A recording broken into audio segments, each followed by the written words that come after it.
Nissan Sugarbelt 400 moved back to the outskirts of Pietermaritzburg, the capital of KwaZulu-Natal. This fine city, which is home to the world-famous Comrades Marathon, which is annually run between Durban and Maritzburg, was ready. Just outside the hustle of the city centre lies Eston, in the heart of the sugarcane fields. And it was here the round 3 of the 2008 ABSA Off-Road Championship was scheduled to get going. It's an area known for great and testing layouts, which asks man and machine all the tough questions about technique and reliability. Winning here is sweet, and that's what at least a dozen teams have their hearts, minds and expertise set on. I'm Arnold Getz, and I'm joined by fellow commentator Roald Woods. Thank you, Arnold. The third of 8 races in the series this part of the season becomes defining for teams, as the early teething problem should have been sorted by now, and the car driver and navigator as well as mechanical combination should have gelled by now and started delivering the results. So the Nissan Sugarbelt 400 was crunch time for a lot of teams. Nissan won the pipe opener in the Western Cape with defending champ Duncan Foss, but they were pipped in rally-like conditions in Port Elizabeth 4 weeks later by Toyota. They were hoping to get back on top, while Ford were on home soil.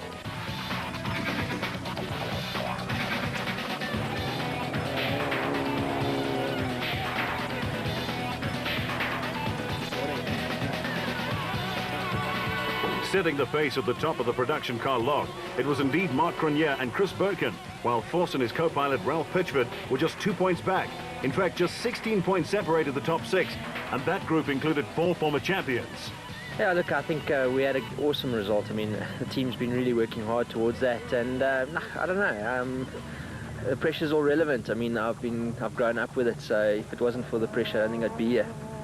So this is one of the tougher events on the calendar. Yeah, look, I've had a couple of good results here, and that's, to me, one of the toughest events of the year. I find that it's very deceptive, you know, that it starts off fairly smooth and flowing, and the next minute it's got a bit of a sting in the tail. But we'll see how it goes. We'll wait and see what the prologue's like, and let's see where that sees us. Meanwhile, Nissan's Francois Jordan was in with the Norwegian Ivar Tollefsen. My Norwegian is fine. We're actually going to do Swahili and Afrikaans this race, so we'll both look forward to it. But this was a short sabbatical for you, not so? Man, a sabbatical as long as you want to make it. But I'm only standing for Ivar's regular navigator. As you know, his wife has got a baby coming, and I'm only a stand-in. I'm not doing the rest of the season. The Sugarbelt is a tough event, though. I've always enjoyed the Sugarbelt because it is a tough event. It's got something of everything. You've got to be very sharp on both sides, both driving and navigating. You've got to preserve the car. And just when you think all is there in the pocket, you've got a big surprise coming towards the end normally. It's a wonderful event.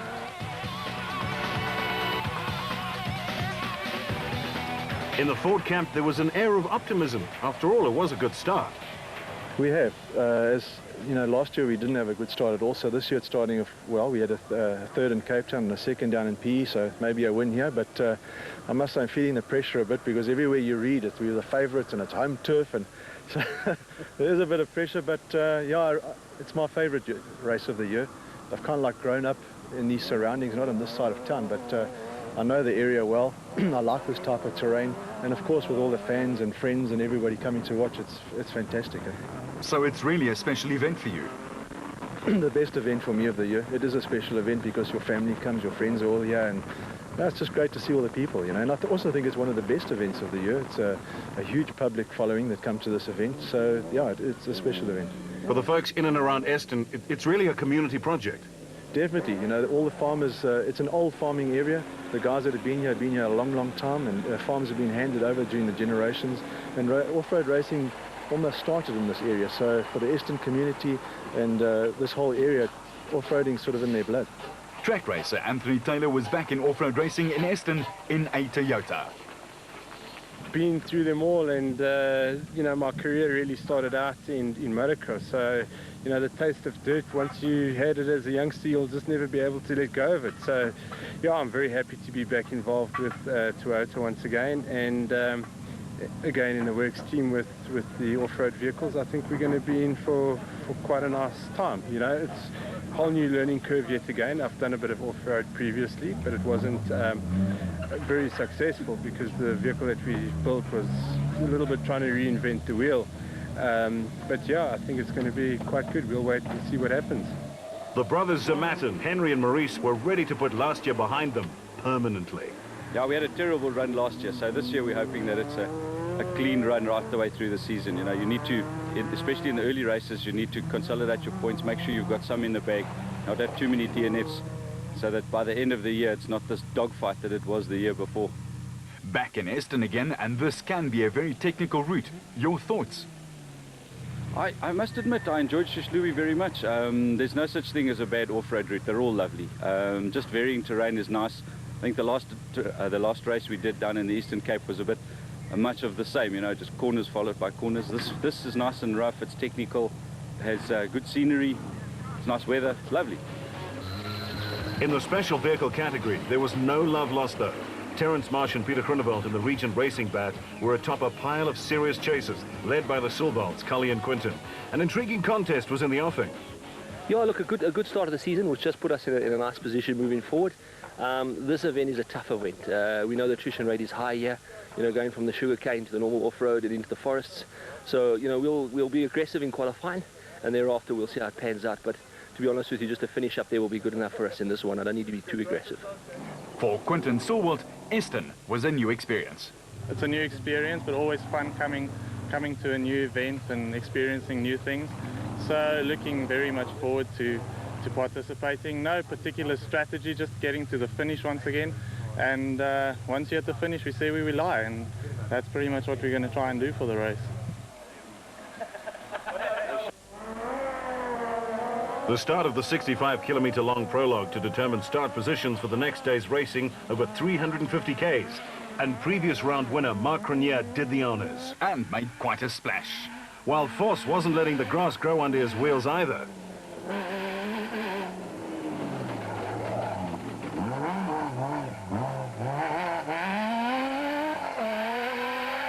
Multiple motorsport champion Nissan stalwart Hannes Grobler and his navigator Jean Moore in the Nissan Navara were, in their own words, taking it easy and wanted to ensure that they weren't first on the road the next day due to the fact that the route would be very slippery.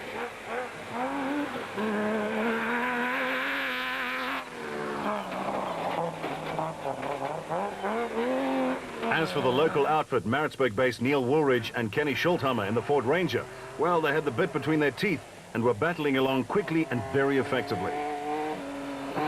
But would local knowledge be a winning factor for them? That was the big question.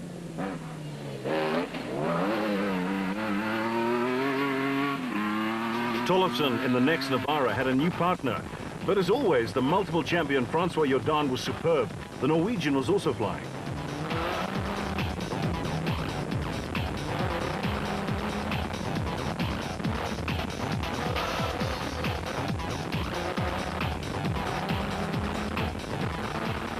The Meckerin Excel dealer team of Hichu and Jaap de Bruin were next. But they were almost 2 minutes down on the pace-setting exploits of their fellow Toyota driver, Cronier.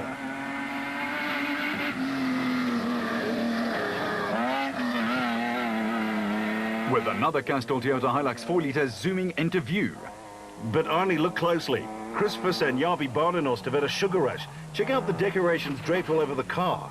Their blood sugar and adrenaline levels, thanks, was up for sure. The 2- and 4-wheel multiple champion Alfie Cox in the Motorite SP was also in the thick of things, but down on the intermediate times by about 2 minutes. But Alfie and Henny Terstegen know how to coax a car around. No one wrote them off yet. The next SP car interview was that of Mark Ferguson and Craig West in the second Ford Ranger. They've been improving in leaps and bounds. And so's the Ford too. Look at it bounding along. Ha ha.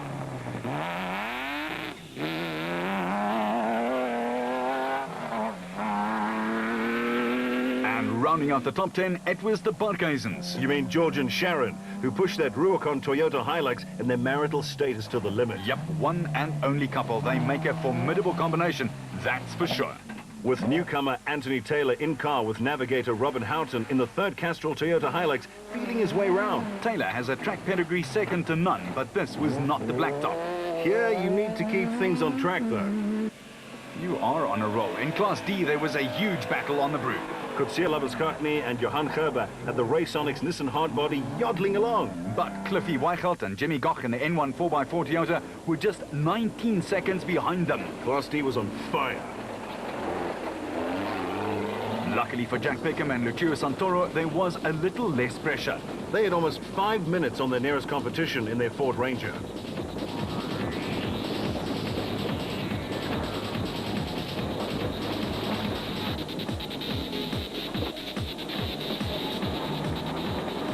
Ditto for the Zamatin siblings Henry and Maurice. They had a big gap over the next Class D car in third place on the road in the prologue for the Nissan Sugarbelt 400.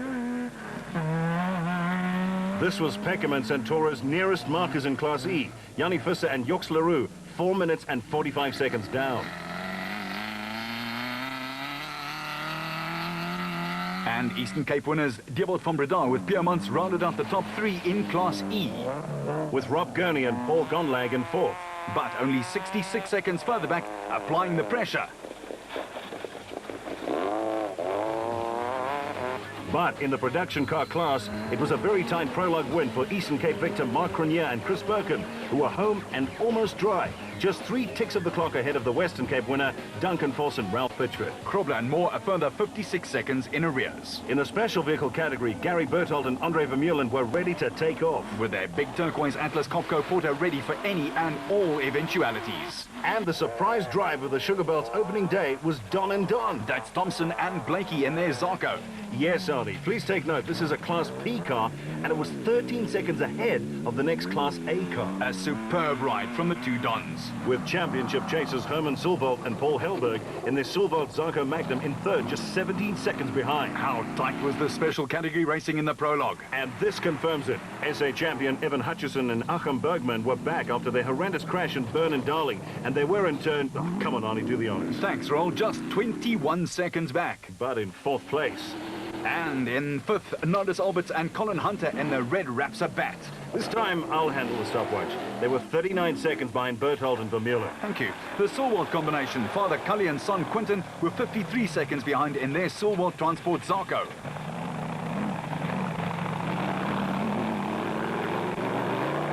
And then with Marsh and Peter Groenewald keeping their word and taking it relatively easy in the prologue over 65 Ks. They were 61 seconds back in 7th place. Second in the P class, it was brothers Johan and Etienne Bezuidenhout in their Adenko bat. Then Marcus Taylor and Derek Keith shot into view.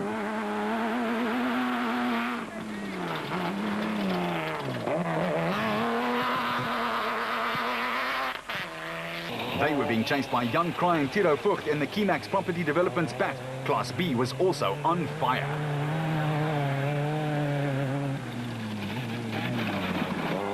But Arnie, there was drama for Brandon Harkis and Richard Leake in the second motorized bat in the sugarcane. They parked it in a no parking zone. And upside down too. We started about 16 Ks ago.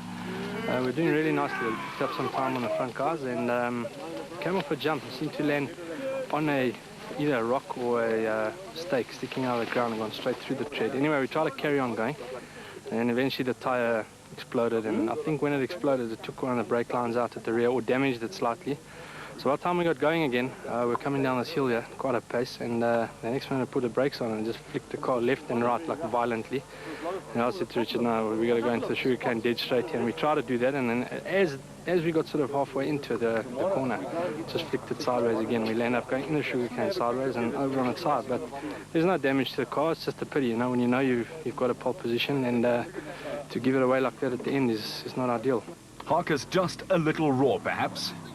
Meanwhile, Gary Gillingham and his nav VZ van Zyl in their Shell bat were clipping along nicely in Class A when they had mechanical dramas which stopped them in their tracks.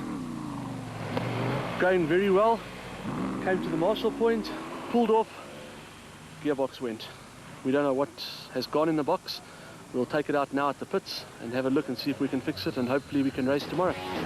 So the top 10 in the specials, an amazing performance from Thompson and Blakey, but here's the thing. Only 3 minutes and 27 seconds covered the top 10. Tough, uncompromising racing. Vehicle and asset finance from ABSA, going the extra mile to get you financed.